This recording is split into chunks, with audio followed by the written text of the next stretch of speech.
Bon, ben, bienvenue à la semaine 7. Je suis sur un ordinateur différent de celui que j'utilise normalement. J'espère que tout va bien se passer, mais ça dit que je suis en train de partager mon écran. Ça dit que je suis en principe en train d'enregistrer. Mon micro est allumé. Bon, j'espère que vous allez bien. C'est le dernier cours avant l'examen et la mi-session. Tout ce qui a été, je vais vous donner des détails plus tard là-dessus. Donc, voici la présentation sur la surimpression vocale. Donc, pourquoi je ne peux pas, oh, voilà. Donc, pour commencer, qu'est-ce que c'est la surimpression vocale? Donc, avant de donner une description détaillée, je vais vous donner 2 exemples que j'ai trouvés sur YouTube.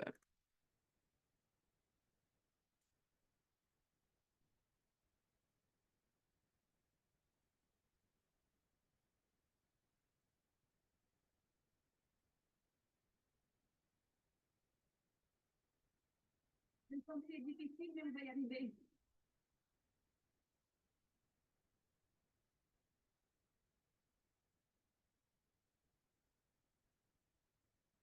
Les oiseaux nous accueillent.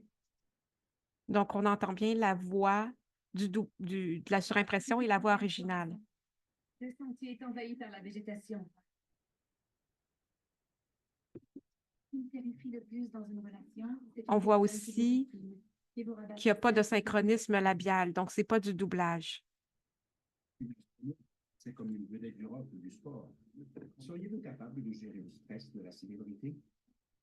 Je suis très à l'aise quand je parle aux gens et aux journalistes.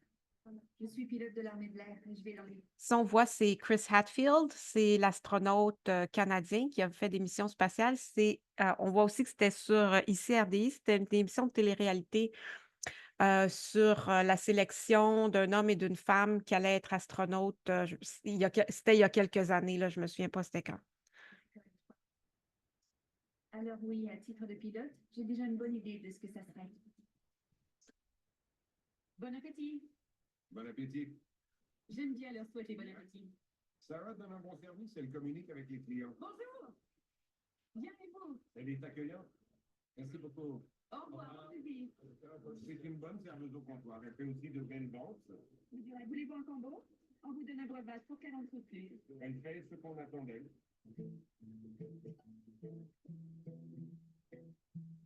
Mon espace préféré est le coin repas. Aïe, je l'adore. Il est magnifique. On dirait qu'on va faire la fête. Oui, j'avais envie de faire la fête quand j'ai monté la table. Je voulais transformer la terrasse en salle à manger. Bon, je pense qu'on a bien compris. J'en avais un autre, on va juste regarder l'autre. Oui, attendez, ça tourne? D'accord. Allons-y. Pour ma nouvelle inscription suivante dans Cold Valley, notez la blague de caserne de pompiers. Howard organise quelque chose de jeune, de sexy et de dynamique. Vous répandez tellement de joie, de lumière et d'amour chaque jour de votre vie, alors on voulait vous rendre l'appareil. On va vous aider et on va vous construire une nouvelle maison. Quelle est la chose que vous souhaitez voir le plus dans votre nouvelle maison? Un immense Porsche. Un immense port? Bon, on va s'arrêter ici. Je pense que c'est assez clair. Donc, on voit bien la surimpression vocale. J'ai utilisé des extraits de télé-réalité. Il me semble que c'est surtout dans ce contexte-là qu'on l'utilise. Je pense aussi qu'on peut l'avoir parfois quand il y a des interventions des experts qui parlent. Donc, on voit que ce n'est pas nécessairement dans des genres qui sont liés à la fiction, aux récits ou aux histoires, comme avec le cinéma ou les séries télé. Donc, on dit souvent la surimpression vocale en français. En anglais, dans les textes que j'ai consultés, on parle de voice-over. Parfois, ça peut être, pardon, je vais tousser. Ça peut être différent d'une voix off.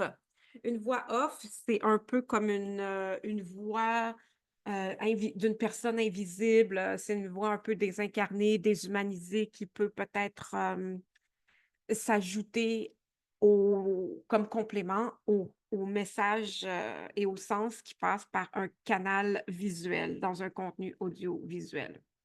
Donc ici, on est encore dans, quand on va faire de la traduction, on parle encore d'adaptation. On va voir pourquoi on va parler d'adaptation, parce qu'il y a beaucoup de contraintes techniques, dont il faut tenir compte. Donc, elle sert à permettre aux téléspectateurs de consommer le contenu audiovisuel. Donc, je pense que c'est important pour les traducteurs d'en être conscients, parce que, on n'est pas ici dans une dynamique de symétrie comme, ce qu'on peut observer, par exemple, ce que vous avez peut-être, ou ce que vous voulez faire dans vos cours de traduction. Je sais qu'on vous dit d'être symétrique, de ne rien omettre, mais ici, encore une fois, on est dans une dynamique d'adaptation et le but ultime, c'est de permettre aux consommateurs du produit télévisuel ou audiovisuel de le consommer. Donc, ce qu'on a vu dans les, extraits que je vous ai montrés, c'est que ce n'est pas des comédiens professionnels. On a vu que les vidéos que je vous ai présentées, je les ai prélevées, parce que j'ai fait, dans YouTube, j'ai fait sur impression vocale. Donc, ce que j'ai eu, c'est des artistes vocaux prés dont le travail est justement de prêter leur voix. C'est pas nécessairement des acteurs, mais c'est des gens qui font des pubs, c'est des gens qui ont une belle voix, qui savent, bien parler, s'exprimer. Donc, c'est à eux qu'on fait appel plutôt que de faire appel à des comédiens professionnels. Donc, si on veut une définition un peu plus formelle, elles sont ici, affichées à l'écran. Il y a aussi certaines caractéristiques. Donc, je pense que pour moi, en tout cas, la caractéristique la plus importante, c'est qu'on entend les 2. On entend à la fois l'original et on entend à la fois bon, je vais dire la traduction, là, la version française. Le volume peut être abaissé pendant la lecture de traduction ou éliminé. Heu, Quand le volume est abaissé, souvent, on va avoir une traduction qui est plus courte que l'original, de sorte qu'on entend un petit bout de l'original. Après ça, on entend les 2 superposés et puis ensuite, on entend l'original à la fin.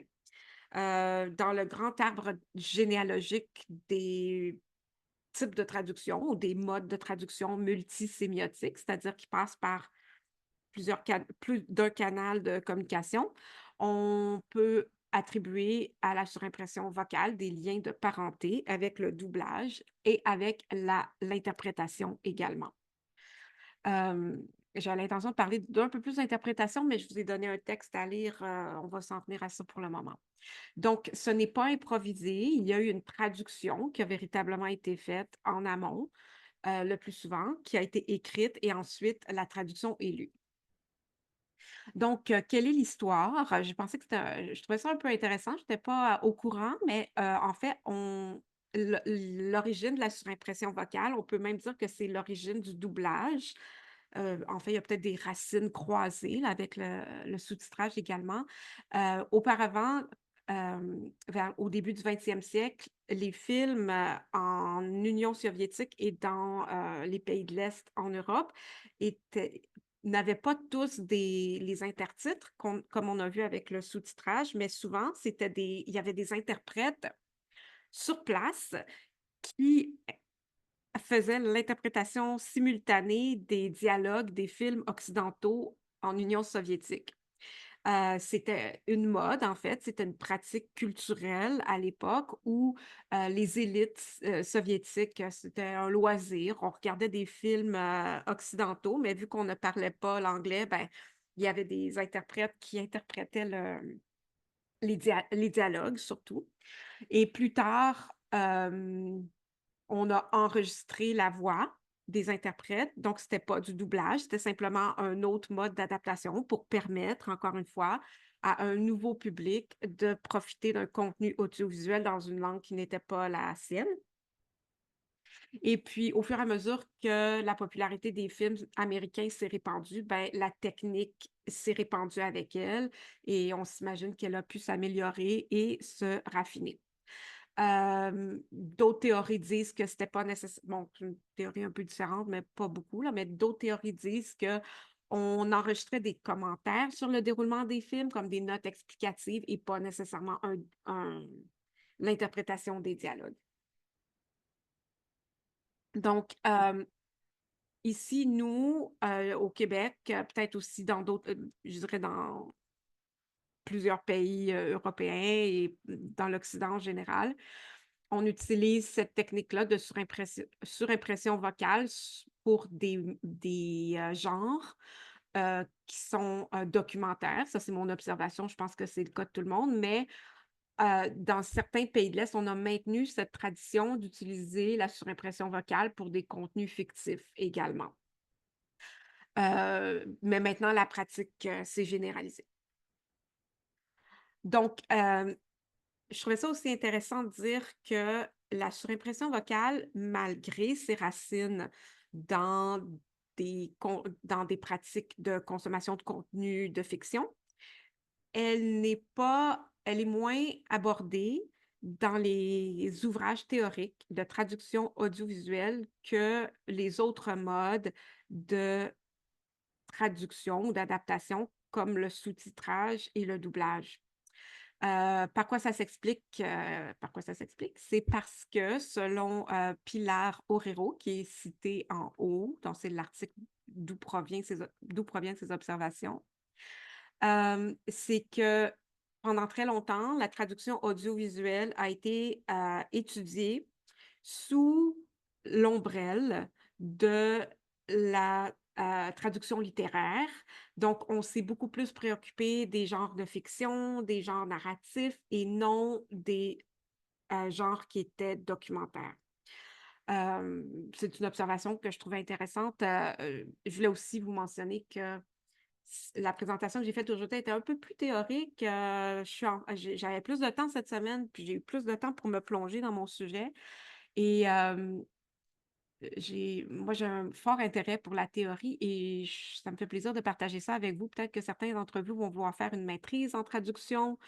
Je le dis comme ça en passant, là, on peut toujours faire une maîtrise en traduction.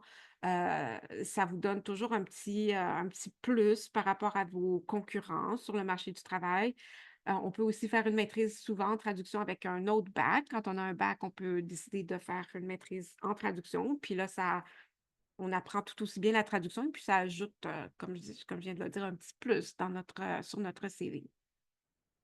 Et puis, il y a des gens comme moi, vous êtes peut-être comme moi, qui aiment la théorie, qui aiment lire des textes. Comme moi, je prends beaucoup de plaisir à les préparer, ces présentations-là, et à les faire également. Donc, si vous êtes intéressé à la théorie, adressez-vous à moi et puis on pourra en parler et voir ce que vous pouvez faire avec cet intérêt. Bon, fin de la parenthèse. Donc, et ce qu'on voit maintenant, c'est qu'on ouvre les portes, on s'intéresse à diverses formes de traduction audiovisuelle, on a différentes perspectives aussi sur l'approche théorique de la traduction. Il y a une autre chose que j'ai oublié de mentionner, les deux extraits que je vous ai montrés, c'était des extraits liés à la télé-réalité. Je trouve ça aussi intéressant de mentionner, de souligner que c'est des genres télévisuels qui n'existaient pas auparavant, qui sont assez jeunes par rapport aux films ou aux entrevues ou au contenu politique qu'on a à la télévision. Donc, la télé-réalité, elle a ses propres dynamiques, ses propres mécanismes financiers, culturels, et on va voir plus tard d'autres éléments auxquels on peut relier les choix d'employer la surimpression vocale dans la télé-réalité au détriment d'autres modes d'adaptation. Donc, on poursuit sur cette idée de l'impact de la perspective littéraire sur l'approche de la traduction audiovisuelle et de la surimpression vocale.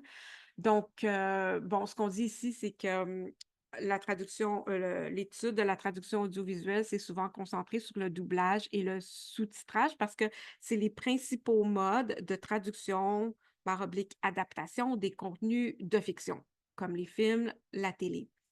Mais ce qu'on dit ici, c'est que, bon, dans les mondes universitaires avec une perspective plus large, on peut associer la surimpression vocale avec la traduction de documentaires, par exemple sur la nature, les voyages, sur l'histoire, et puis même si c'est pas nécessairement des intervenants qui parlent, mais par exemple, il va y avoir, si vous regardez Découverte. Découverte, c'est Chad Serre qui en fait la narration, mais pourtant, c'est des contenus qui ont été produits par la BBC. Donc, lui, probablement qu'il reçoit pas lui, là, mais oui, lui. En fait, probablement que la société de production reçoit la transcription de ce qu'on dit dans le documentaire anglais. Ensuite, on fait une traduction et puis on remet cette traduction au narrateur, Charles Serre, qui lui fait la narration. Donc, c'est une autre forme ou un autre exemple de l'utilisation de la surimpression vocale qui peut faire l'objet d'une traduction audiovisuelle. Mais ce que dit ici ce diapo, c'est qu'en général, au Canada, on considère la surimpression vocale comme relevant des genres documentaires et on peut, bon, remettre en question l'appartenance des genres de télé-réalité au genre documentaire, mais par souci de clarté, on va dire que la télé-réalité relève du documentaire. Donc, quelles sont ces spécificités? J'en ai déjà parlé brièvement. Donc, en général, il y a une traduction assez fidèle du discours source. C'est à peu près synchrone. Normalement, on n'utilise pas ça on utilise, il y avait une exception dans ce que je vous ai montré. Il y avait comme une scène avec une entrevue. Et il y avait des scènes aussi d'interaction, mais ce n'est pas des personnages. Mais généralement, puis on remarque ici aussi que le texte que je cite a été écrit il y a plus de 30 ans. Donc, il n'y avait pas encore de télé-réalité en 91, je peux vous le dire, j'étais là. C'est vers les années 2000 que ça a émergé. Donc, c'est pour ça que la personne dit que normalement, on utilisait la surimpression vocale pour des monologues comme une entrevue ou des réponses. Et puis, on baisse le son, on enlève le son complètement ou on le laisse simplement pour qu'il soit audible et qu'on le laisse pendant quelques secondes pour qu'on sache que c'est ce qu'on entend, c'est des vraies paroles et qui ont vraiment été prononcées. Et ce qui est entendu en langue cible, ben, c'est une adaptation. C'est pas les vrais. On ne prétend pas à faire une traduction exacte de ce qui a été dit dans le discours source. Et ça rehausse une impression d'authenticité. Et ce qu'on dit dans le texte ici, c'est que ça prévient une forme de méfiance ou une perte de confiance. En fait, c'est un peu une façon de dire non, non, c'est juste ici, c'est une traduction, c'est une adaptation. On ne prétend pas donner l'illusion, comme avec le doublage, que ça a été fait dans cette langue. Donc, on n'a aucune de préoccupation concernant le synchronisme labial. Donc, ça le dit avec le nom, on superpose l'enregistrement par rapport à l'enregistrement initial.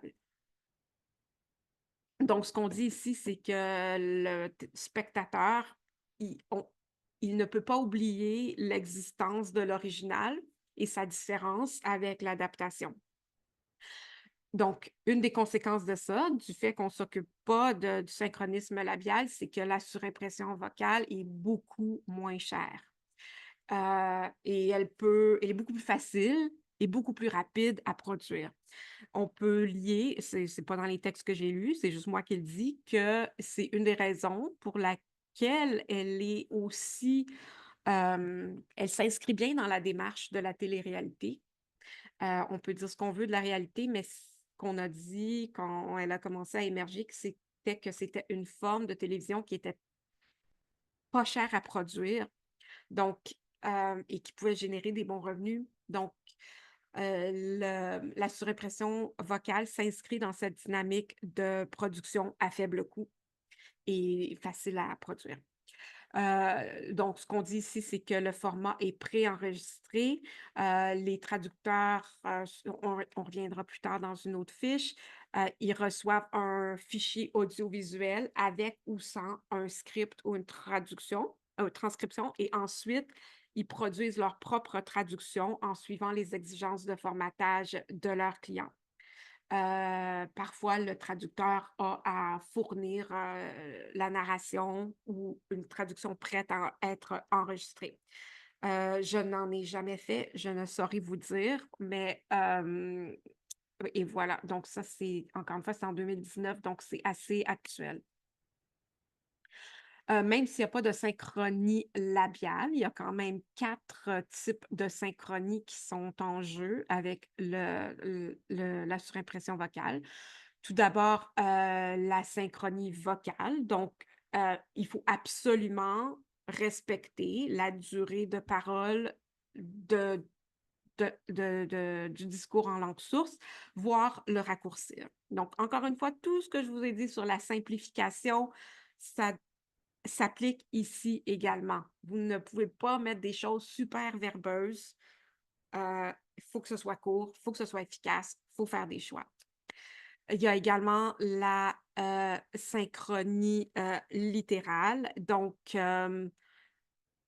bon, ici, bon, on dit que c'est quand même assez rare, là. Il ne faut pas que il ne faut pas qu'il y ait vraiment de décalage entre la structure de la langue source et de la langue signe, mais ce n'est pas vraiment applicable à nous. Ensuite, la synchronie cinétique. En anglais, c'est kinetic avec un K, mais nous, c'est si avec un C.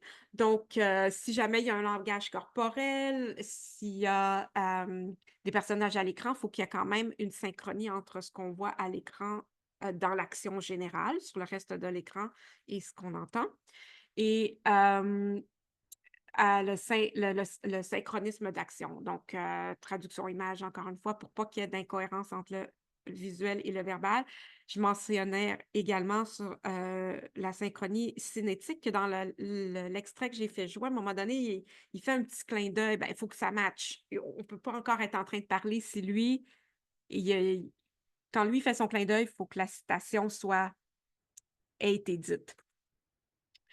Donc, ici, je reviens sur l'appartenance de la surimpression vocale à différents modes. Ici, c'est, si vous voulez faire pause, là, lire plus de détails sur l'origine, je dirais, cinématographique de la surimpression vocale. Il y avait d'autres hypothèses qui disent que, bon, différentes hypothèses, donc je ne rentrerai pas dans les détails tout simplement pour dire que la surimpression vocale tient ses racines dans des genres cinématographiques de fiction au début du siècle dernier. On peut dire que c'est une forme de doublage, à l'exception près qu'il n'y a pas de synchronisme labial, mais ça implique aussi différents modes de production, c'est-à-dire c'est beaucoup moins cher, c'est beaucoup plus direct, c'est plus rapide à faire. Il y a aussi des chevauchements, des recoupements avec l'interprétation. L'interprétation, je pensais en parler cette semaine, finalement, je suis partie sur autre chose, mais l'interprétation, on peut la définir comme toute traduction d'un texte, oral ou écrit, que le traducteur n'entend qu'une seule fois et qu'il n'a qu'une seule chance de traduire. Donc, si vous faites un jour du sous-titrage en direct, pour moi, c'est de l'interprétation parce qu'on reçoit le texte une seule fois en direct et on le tape direct une seule fois. Donc, même si ce n'est pas en simultané, même si ce n'est pas avec la voix, ça relève de, disons, je me souviens plus du mode, il y a un terme pour dire ça, là, mais ontologiquement, ça relève de l'interprétation. Euh, bon, donc, mais ce n'est pas de l'interprétation parce que le traducteur, il peut travailler sur son texte plusieurs fois. Soit il va recevoir une traduction, soit il va recevoir un enregistrement, il va pouvoir revenir, travailler. Donc, il a plusieurs chances de consulter son texte source et plusieurs occasions également de revenir sur sa traduction. Donc, bien sûr, j'y reviens, là, il y a une parenté avec le doublage. Il y a moins de contraintes. Il n'y a pas la contrainte de synchronie labiale, mais j'ai évoqué certaines contraintes d'autres types de synchronie. Vu les ressemblances avec le doublage, à l'exception de la synchronie labiale. Yves Gambier, le prolifique, qui écrit beaucoup sur toutes sortes de choses, lui, il parlait de semi-doublage pour la surimpression vocale. Et c'est repris par Xiaomei qui dit que pour lui, le semi-doublage, c'est un type de surimpression locale. Voilà. Donc, encore une fois, bon. Donc, je reviens sur cette cohabitation entre langue source et langue cible. Par cohabitation, ce que je veux dire, c'est qu'on entend quand on a un contenu audiovisuel avec de la surimpression vocale, on entend toujours la langue source et la langue cible. Ici, je voulais partager avec vous des choses que j'ai lues qui me semblaient assez intéressantes. Parce que moi j'écoute beaucoup de balados pour renforcer mon espagnol. J'écoute pendant au moins 1 heure par jour, j'écoute des balados en espagnol. Puis j'écoute souvent comme les bulletins de nouvelles, des reportages en espagnol. Puis à chaque fois, puis souvent, on met une espèce de je me suis posé des questions récemment, puis cette semaine, je préparais ma présentation, puis j'ai vu des liens avec, ce que je m'apprêtais à vous expliquer. Mais souvent, dans un reportage en espagnol qui est fait pour la radio, c'est pas fait pour le balado. Encore une fois, moi, je vois il y a des différences pour moi entre un balado puis une émission de radio. Puis quand j'écoute une émission de radio sur un balado, je me dis: «C'est complètement différent». Fin de la parenthèse. Mais, hem, c'est ça, quand j'écoute mes reportages qui sont des émissions de radio. Là, souvent, on me fait un reportage, disons, sur ce qui se passe au Moyen-Orient. Moi, j'ai pas d'image, là. J'écoute ça dans mes écouteurs en faisant le ménage. Puis là, on dit, il se passe telle chose au Moyen-Orient, puis là, on met une personne au micro qui parle arabe. Je dis, mais non, mais je parle pas arabe, moi. Puis après ça, c'est cette surimpression vocale-là qui part. Donc, pendant quelques secondes, j'entends l'arabe. Après, par-dessus, j'ai une surimpression vocale en espagnol, puis après ça finit, puis depuis quelques semaines, je me dis: «Mais pourquoi ils font ça? Pourquoi pourquoi ils font ça dans le fond?» Et moi, étant linguiste, je sais que toutes les décisions qu'on prend en linguistique, en traduction, quand on utilise la langue, la parole, il n'y a rien, il n'y a pas de fait linguistique sans raison sous-jacente. Et je me posais la question et je me dis: «Ça c'est sans doute pour, renforcer le lien du reportage avec la réalité. Parce qu'on s'apprête à me donner comme un discours mot à mot. Donc, on a ce reportage où un journaliste m'explique une réalité. Ben, s'il veut après me dire que ça, c'est la voix d'une vraie personne, c'est sa perspective à elle. Ils peuvent pas me dire ça, c'est telle personne a dit ta ta ta ta ta ta. C'est le genre de choses qu'on fait plus pour un homme politique, mais une personne qu'on connaît pas, c'est comme si on lui donne corps en faisant entendre sa vraie voix dans sa vraie langue et puis ensuite on le traduit pour moi. Donc ça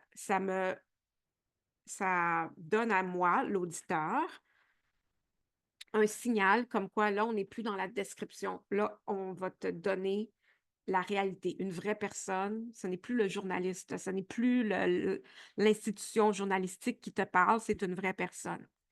Et bon, je me suis dit: «Oui, ça, c'est pour vraiment, rehausser le sentiment d'authenticité, le lien avec la réalité» et c'est ce que dit ici l'extrait que je vous donne là, c'est que bien sûr, moi, ce que je viens de vous raconter, c'est à la radio, en podcast, c'est juste à l'audio, mais je pense qu'on ça vaut tout aussi bien que pour l'audiovisuel.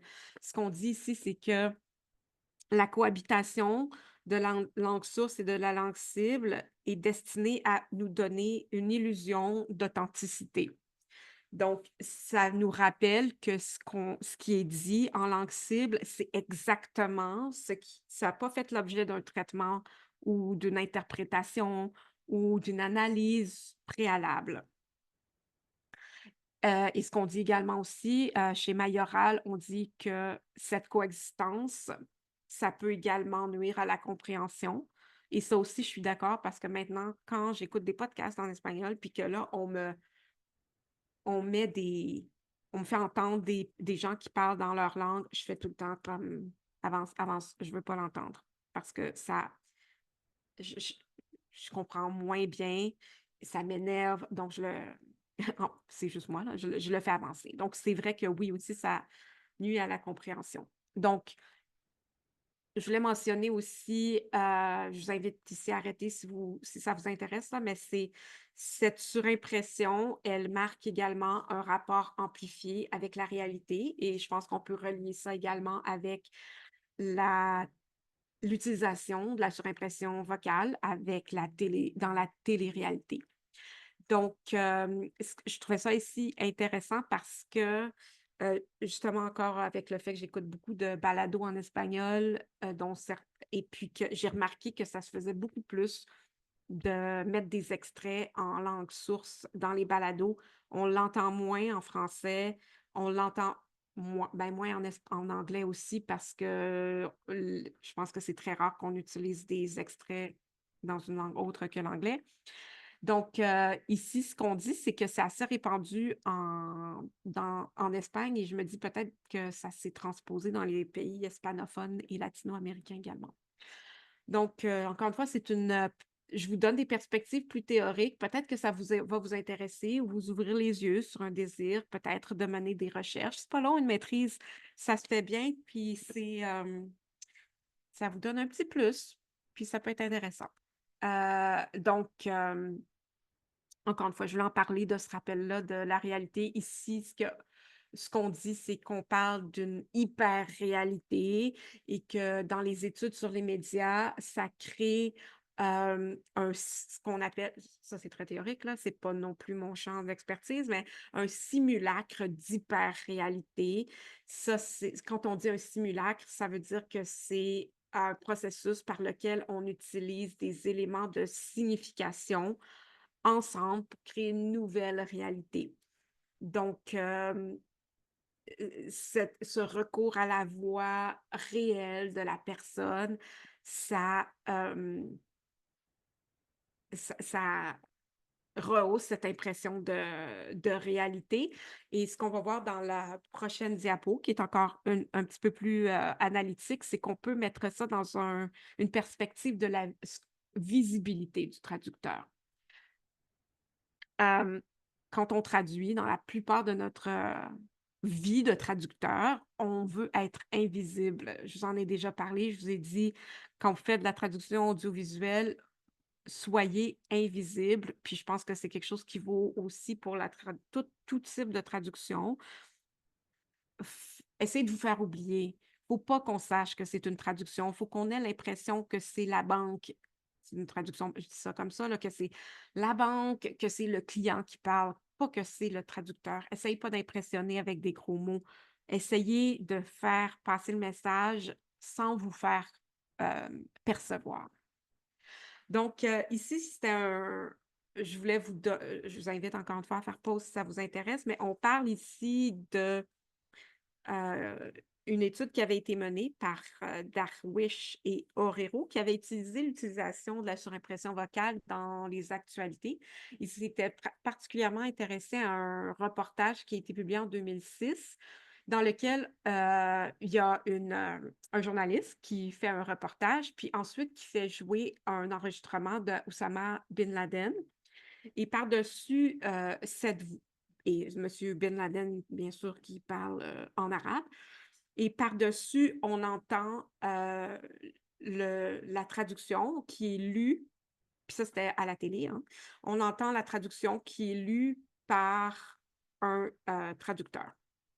Donc, ce qu'on dit ici, c'est que non seulement on a voulu faire connaître le traducteur par le fait qu'on a maintenu la voix de Bin Laden, donc l'audibilité du texte source, et par-dessus, on avait la voix du traducteur, mais en plus, on voyait apparaître à l'écran un, un sous-titre là, qui disait la voix du traducteur.